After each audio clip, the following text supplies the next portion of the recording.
Welcome back to the BQ Daily Show, where I document the day-to-day of personal growth, building discipline, raising the standard, building a business from the ground up, and sharing my perspective on all of it as I go. I've committed to doing one of these every single day up until episode 7305, which will be the 20-year anniversary of the show. My goal with all of this is to showcase the day-to-day of a man who desires more out of life, who refuses to quit.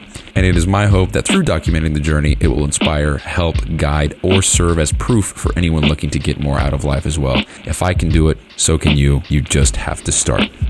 All right. Dude, I wish I didn't have that rule sometimes. I made a rule a while ago that no matter how shit or awkward or weird the intro is, for me, when I start the recording, I have to keep it. For no other reason than to illustrate the fact that, dude, I'd like to restart now, but I can't. What I was... God damn. Let's restart here. Having these intros and not going back and changing them or editing them or redoing them, it just goes to... I don't want to say this because I say it every time, and it's so overused now on the show. I'm only 138 episodes in, but it's only to document the fact that not every time I start is that I have it figured out. Not every time is it polished off and nice. I have no idea what I'm going to say half the time, and I'm just proving it each episode that that's the case, and I really don't know. So when an episode starts off so bad like this one did, just know that I clicked record and I was just trying to figure it out as I went along, and that's exactly what you're hearing. So yeah, that's that. So it's March 5th, 2024. It's 8:09 p.m. I'm trying to go to bed early today, and that didn't really happen. So hopefully I can be asleep by 8:30, which is in 20 minutes. So I doubt that'll happen, but I'm going to push for it because I think that's one of the main struggles. That's one of the things, hold me back a little bit.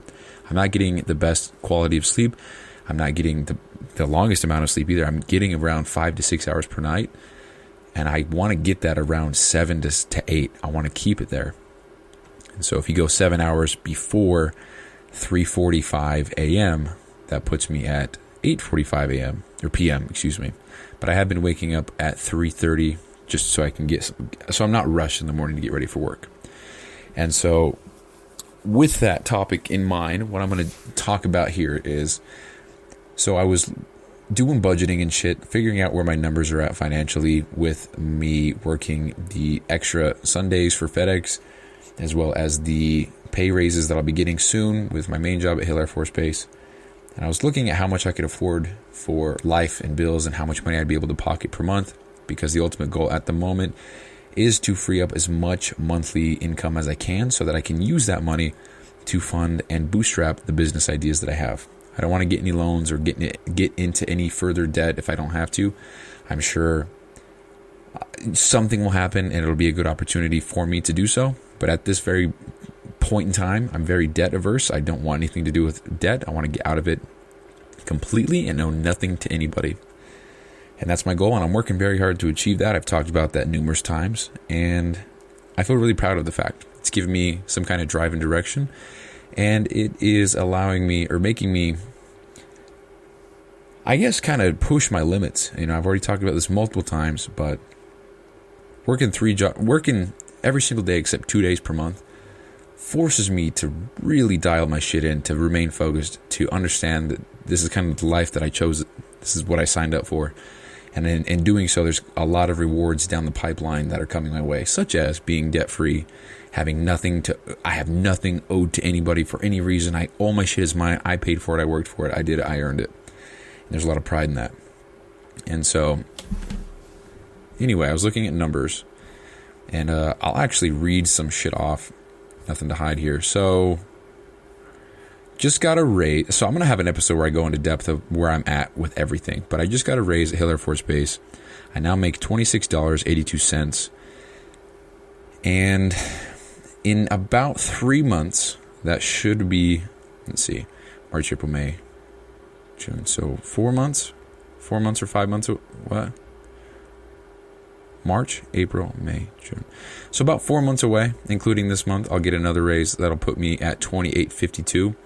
From there, 6 months from the time that I get that next raise, I'll get another one, and that'll put me at $29.66. And then in October, which is before the 6 month time frame that I just explained, we get a cost of living raise. And that, I believe, this year is 4.8% or 5.2. I can't remember the exact percentage, but by the time January hits, I'll be at $31 and approximately 14 cents, roughly, per hour. So when I factor all that in with the FedEx and the additional Sundays, that puts my total income, let's see, let me actually check real quick. Let me type it in real quick. I have a whole spreadsheet. So with all this, that puts my total, let's see, I don't know where I put this at. Where the hell is it? Checking bills. Dude, I'm pulling a blank here. I think I'm looking at the wrong number. Anyway, that brings home about, so this is net, but it brings home about $4,200 net per month. And so a lot of people forget to times that by 13 and not 12 because you have 26 pay periods if you get paid bi-weekly. 26 divided by 2, which is how many paychecks you get per month, is 13. So you got to factor in that 13th. Or if you get paid weekly, it's 26. It's not 24. Or 40, or excuse me, it's 52, not 48. If you get paid weekly. But anyway, a lot of people forget about that. It's overlooked. It's just extra income if you want to look at that. So anyway, I was crunching numbers. Jesus Christ, so off topic. I was crunching numbers. I was looking at how much money I'd have by win, how much I'd have in savings by win, and how much I'm in debt, and when I can get that paid off. So once I have everything paid off except my car, that'll be around the beginning of June, or excuse me, the end of May, which is very exciting. And from there, I will have hopefully that 28.52 raise. And I'm losing my train of thought here. Whole point of me sharing all this information is to, one, again, document where I'm at, because it's going to be cool to look back on to see how much I'm making now, because in the future, looking back and saying that I only made $40 an hour, hold on. That sounds so cocky, but I'm very confident in my abilities that I'll be somewhere in life down the road where anything less than $100,000 in a day is ass for me. So that's the goal. Call it pretentious, call it cocky. I'm very confident in my abilities. I'm going to make it there one day. We're going to be able to look back and listen to this and be like, God damn, he was right. I know. So anyway, share all this to document where I'm at right now, but to also explain how much money I'm going to have extra per month, given that my rent and all that shit is $1,600. So if that's the case, so by January, when I have pretty much all the raises and everything set in it, because after I get that raise, it's going to be another year before I get anything, and then after that, it's going to be another year. So the raises start slowing down. I kind of max out a little bit, and honestly, because it's just a means to an end, I'm not really looking to explore further opportunities with my current position, because I'm looking to spend. I've got a really, really chill job at the moment that pays very well, and I'd like to capitalize on that and use the energy that I'm not using at work in the gym or during or work that's outside of there, in my house, getting shit done for business and trying to grow and like recording this podcast, all the shit. I'd like to save that energy and put it towards all that. So anyway, if my rent, we'll just round this up. If my rent is $2,000, we'll just say $2,200. My rent with utilities and all that shit, everything together is $2,200. As a single man, with what I got going on, I would pocket $1,300 average per month that I could use on business, that I could use for trips. That's just money that's not allocated for anything. So that's pretty exciting. So if my rent, with everything included, is $2,200, and if I spend $100 on groceries every single week, and what else do I got here? If I spend $60 on gas once a week, with everything that I have going on, that would allow me to pocket $1,400 per month. Now, I don't want to spend that much money on rent. It's probably going to be closer to $1,600 because that's the goal, to keep it that way, because I don't need to have the nicest shit. I would rather have, because the difference between $1,600 and $2,200, obviously $600 times that by, we'll just go a full year. That's $7,200 that I would be blowing on a place that I didn't necessarily need. I don't need all the fancy shit. I just need a place to stay. So $7,200 is a game changer. I'd like to keep that if possible. So if you want to change the math up and do $1,600 total max, that puts the total amount of money that I can pocket at $2,000. So it's $1,957. That's mine at the end of the month that I can do whatever with. That's a lot of money to just save up in 1 month. I've never seen that before in my life. So that's very exciting. And keep in mind, this is still with only 2 days off per month. So I only have 26 days off per year. I'm working 13 days out of every 14. It's just a matter of fact. I don't think it's any other which way. It's not me trying to flex or whatever. I don't care. But it is just a matter of fact. So, but it is looking like perhaps my place that I'm looking at now, because it's 10 feet. Nope, not even bullshitting. It's 10 feet away from the parking lot of EOS Fitness. However you guys want to pronounce it, it's what it is. It's EOS. Used to work there. I know. But anyway, if it's $1,900,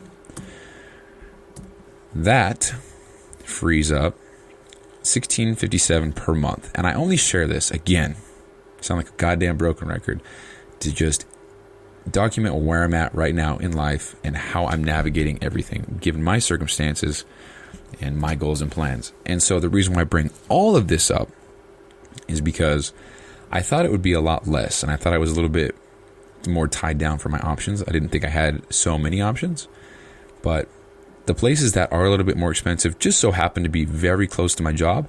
They happen to be very close to a 24/7 grocery store, which is Winco around here. It happens to be 10 feet away from a gym. That's a game changer, dude. I could walk to the gym. Are you kidding me?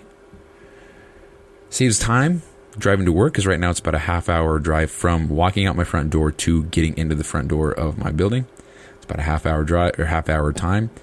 And if I could change that down to 8 minutes, that's 44 minutes saved per day that I could use for whatever. And people laugh at that and they're like, oh, there's no time at all. But dude, give me 44 minutes extra per day. I feel like there's not enough time in the day to do anything. Like, I'm pushing this podcast off last minute of the day, and I just want to go to bed. I feel so sleep deprived. It's ridiculous. There's so many things I want to do, but there's not enough time to make everything happen, you know? I just got a book by Alex Hormozi, $100 Million Offers. I started reading that, started listening to the audiobook as I was reading too. It's one of the things that he recommends, and I'm extremely open-minded and a sponge, and I want to learn everything I can. I've pushed myself so far up to this point.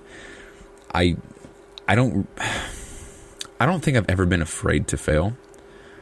I don't think I've been scared to fail. It's more like I don't want the embarrassment, but so that's I guess it contradicts itself. I'm not scared though. That doesn't scare me. It's more like I don't want to be judged. So maybe I'm fearful, I guess. Technically that's what it is. So of being judged or having people think I'm funny or whatever. But lately I've kind of embraced that. I've just been like, hey, yeah, I am different. I do have different ideas. A lot of my ideas work. A lot of them don't. But who gives a fuck, you know?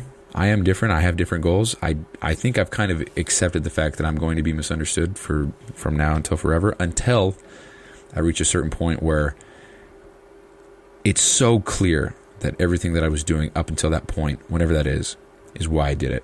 When I'm driving down the road in a Lambo where I have a nice home, where I'm able to fly private, or if I'm able to go on multiple trips per month with my family of 8, because I want a lot of kids, and somebody's like, how the fuck do you, what the hell, you know, up to that point, it's like, what are you doing all this business for? What the fuck, you know, and then I get to that point, hopefully then, it's clear as day why I worked so hard. And I envision that that's about 10, 15, 20 years away. But thinking about it this way, I started this 7 months ago. It's already been 7 months. 7 months of the next 15 years? Time's already flying. I'm already on my way. I'll be there before I know it. I'll be there before... I'm just excited, to say the least. So, anyway, I was looking at the numbers, seeing how much I could afford, seeing where I could move, seeing how much I could save, because that's the ultimate thing. I want to pay off all my shit so I can free up all that revenue, or free up all that income and put it toward business. That's the whole goal. That's what I'm working so hard for right now. So, that being said, it has allowed me to look at different places in different neighborhoods that do have garages, which means I might not have to forfeit the ice bath, because that's the one of the biggest dilemmas that I've had.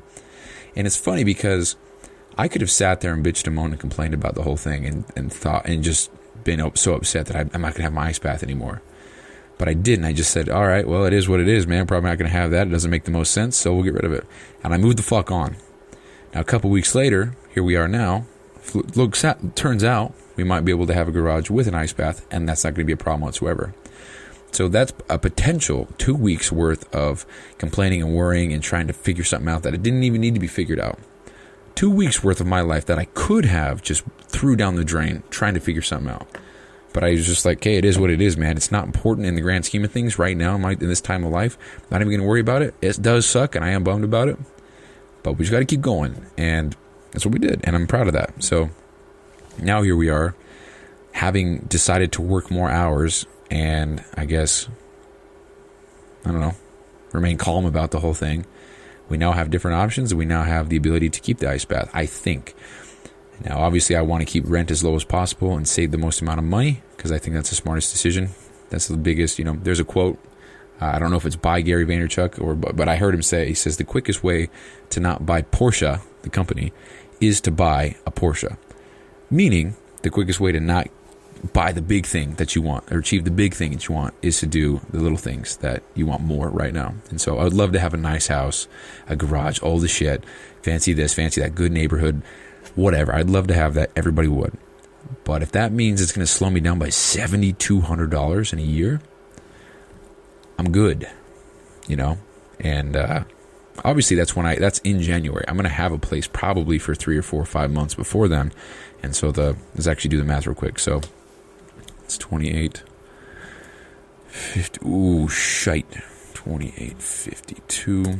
So put that at 28.52. Then if my rent, we'll just put it back up to $1,900. It won't be, hopefully not, but if it is, then I'm able to pocket, let's see, I'm able to pocket $1,375 per month. So let's just be ridiculous, say my rent's $2,300, say I get a nice place,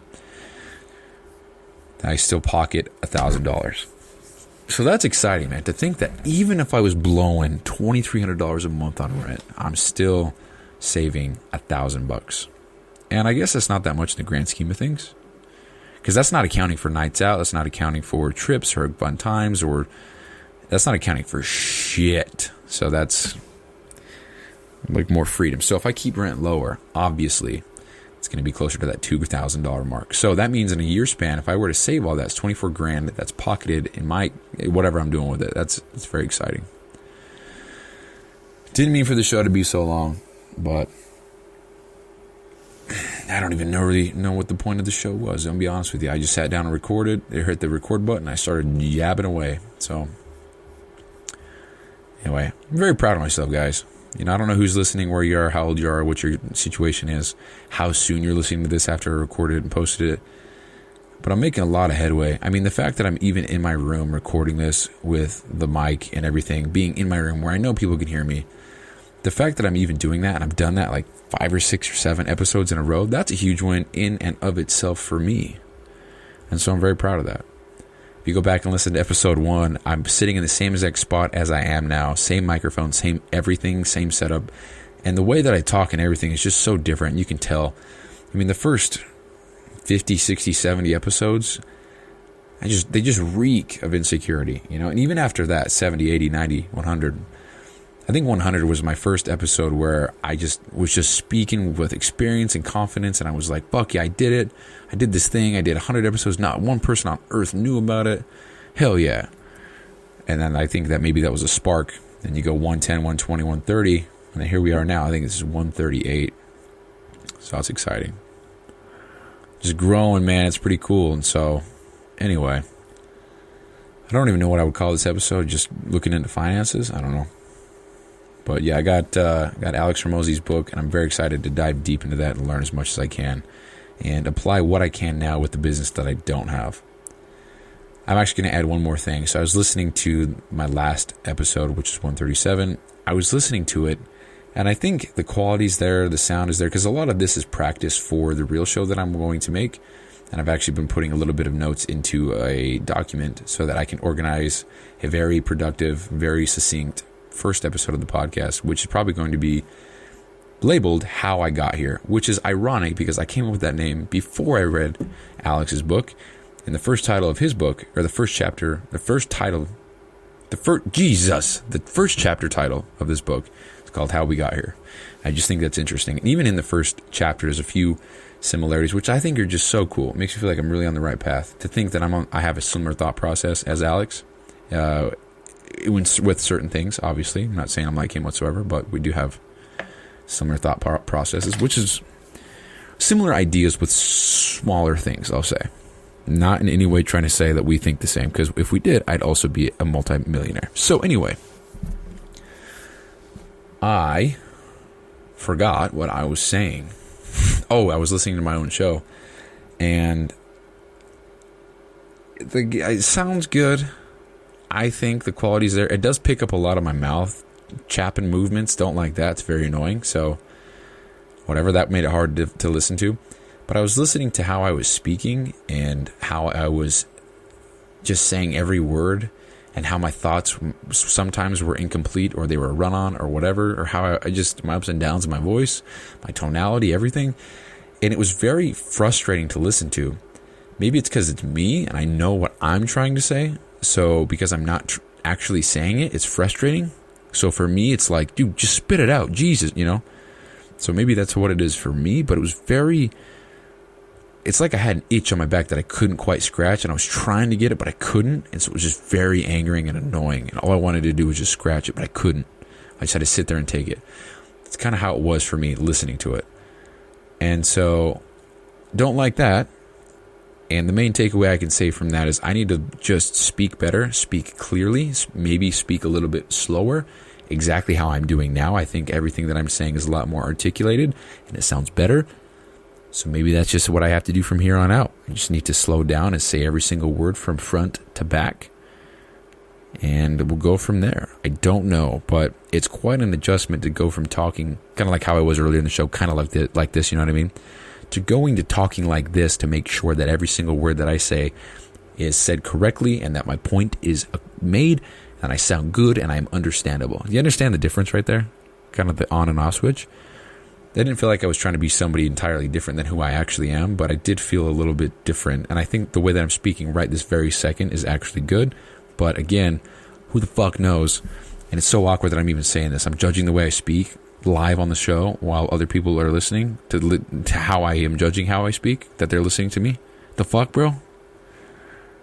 I don't care anymore, dude. There's so much weird shit on the show. If you want to... who gives a fuck, right? We're learning, we're growing. It's all you can ask. So, anyway, I'm going to end the show right there. It's been way too long, 22 minutes. So, that's the show. Don't know what I'm going to call it. Don't know what I'm going to write about. But I'm trying to go to bed. So, yeah. All right, guys. That's it. Appreciate you listening. Talk to you later. That's it for today. Thank you so much for listening. And as a daily reminder, this podcast does not focus on sound, quality, or professionalism as much as it does just getting a message out, sharing the wins and losses of the day, and just documenting the day-to-day through it all. So if you want to keep up with me, it would be awesome if you could give the show a follow on the platform you're listening on, as well as a rating or review. Support this early on goes such a long way. So thanks again, and I'll see you tomorrow.